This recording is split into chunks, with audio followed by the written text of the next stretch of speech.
Good afternoon, my YouTube viewers. It's Crystal here. I'm just here this afternoon because I wanted to give you another code review. And what this code review is going to do, it's going to enable you to use JIT to speed up a Jax algorithm. So JIT stands for just in time. So what we'll do is we'll very quickly look up Jax.jit, just to give you an idea what it is. Just-in-time compilation. It says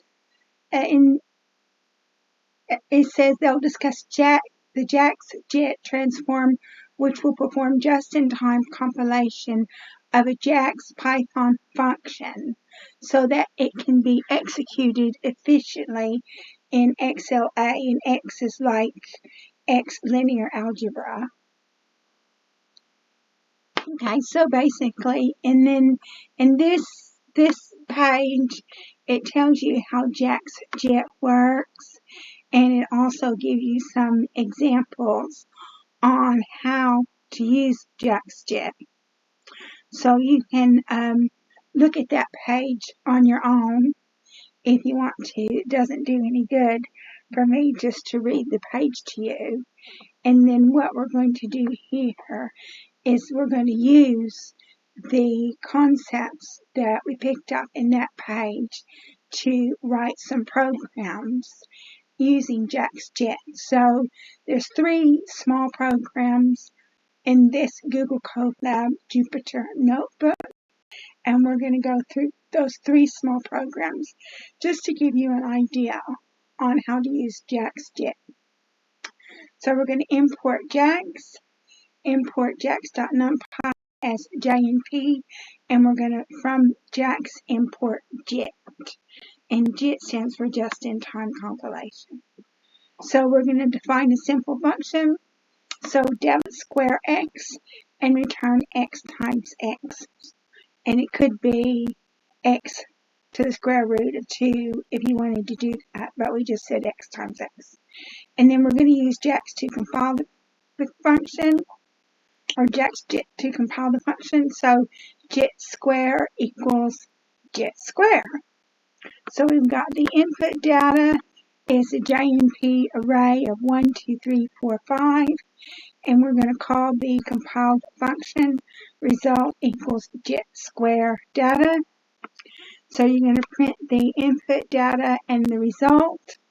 So the input data is 1, 2, 3, 4, 5, and the squared result is 1, 4, 9, 16, 25. And so now what we're going to do is we're going to compute the time that it takes to run the data without JIT and the time that it takes to run the data with JIT. So the time that it takes to run the data without JIT is 8.8 microseconds. And you might think, oh, well, that's not very much time.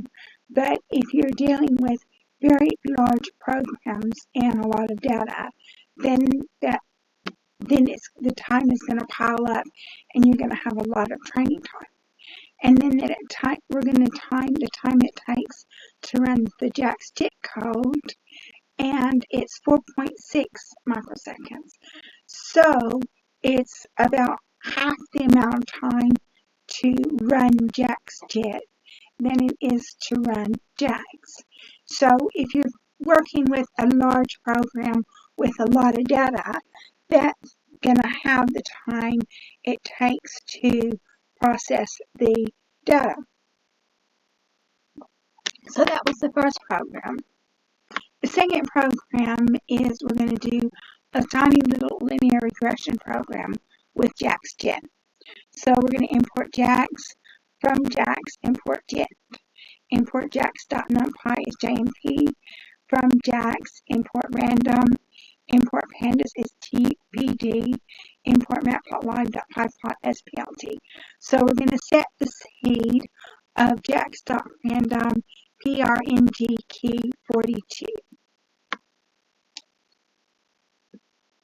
So we're going to define the linear, and really what we should do should say key equals Okay, and then we're going to define the linear regression model. So def linear regression, params x. So params is your weight and your bias. Weights, bias equals params. Return JNP dot dot x weights plus bias. So that's your linear regression model. And JIT LR equals JIT linear regression.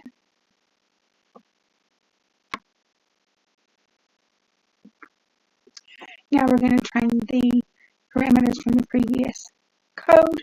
So your parameters are going to be 1 and 1. And now we're going to input the data. So you're going to have data 2 to 10. And then we're going to make predictions using the trained model. Predictions equals linear regression, trained params, input data, and you print the predictions. And then we're going to create a data frame of, then we're going to do the predictions in JIT. So JIT predictions equals JIT LR, trained params data, and then we're going to print the JIT predictions as well. So we're going to create a data frame that has the actual values and the predicted values, and these predicted values are going to be JIT predictions. And then we're going to print the length of time that it takes to run the linear regression model in Jax. And we're also going to predict the length of time to compute the linear regression model in Jax.jit. So the first thing, and then what we're going to do is we're going to create a visualization of what the predictions and the actual values are. So this is your input data. These are your predictions. It's going to be 4 to 11. Your JIT predictions are 4 to 11 or 3 to 11, and the same thing with the predictions 3 to 11.